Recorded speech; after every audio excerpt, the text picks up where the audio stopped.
तर चला मंडळी, तर चला बघूया आज संध्याकाळी मी काय बनवलेलं आहे ते तुम्हाला मी दाखवते. तर आज मी काय पराक्रम केलेला आहे चला तर तुम्ही पण बघा मी काय बनवलेलं आहे आज. तर भाऊने आणलेले खूप सारे फळं, मग त्यातली जे जे फळं मला पाहिजे होती त्यातली ती फळं मी निवडून घेतलेली आहे आणि त्याच्यानंतर सगळ्यांना कट करून घेतलेलं आहे. तर 2 चिकू घेतलेले आणि त्याच्याबरोबर मी स्ट्रॉबेरी घेतलेली आणि ॲपल पण घेतलेलं आणि स्वच्छ पाण्याने मस्तपैकी त्यांना धुवून घेतलं आणि त्याच्यानंतर त्यांना सोलून मस्तपैकी कटिंग करून घेतलं एकदम वेगळ्या वेगळ्या बाऊलमध्ये.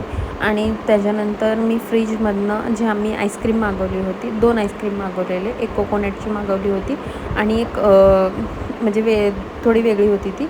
तर 2 आईस्क्रीम मागवलेलं, तर त्यातली मी कोकोनटवाली घेतली आणि त्याच्यानंतर त्यातनं म्हणजे मी जेवढं मला पाहिजे होतं तेवढी आईस्क्रीम काढून घेतली आणि डब्बा काही मला निघतच नव्हता, मी त्याला फोडला आणि त्याच्यानंतर चम्मचनी जेवढी पाहिजे होती तेवढी आईस्क्रीम काढून घेतली. तर आईस्क्रीमचा डब्बा म्हणजे आणून ठेवलेला आणि जास्ती काही म्हणजे हे कडक नाही झालेली आईस्क्रीम, थोडीशी म्हणजे अशी हेच होती, कारण की जास्ती पण बर्फासारखी म्हणजे अशी एकदम जास्ती पण थंड नाही पाहिजे होती, म्हणजे की नॉर्मली.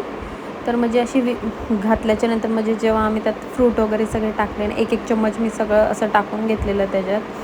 तर चिकूचं 1 चम्मच टाकलेलं आणि त्याच्यानंतर स्ट्रॉबेरी 1 चम्मच आणि ॲपलचे 2 चम्मच असं टाकून मस्तपैकी त्याला मिक्स केलं आणि एवढी छान आईस्क्रीम झालेली. तर आम्ही जेवल्याच्या नंतर मस्तपैकी आईस्क्रीम खाल्ली. तर मंडळी तुम्ही पण खायला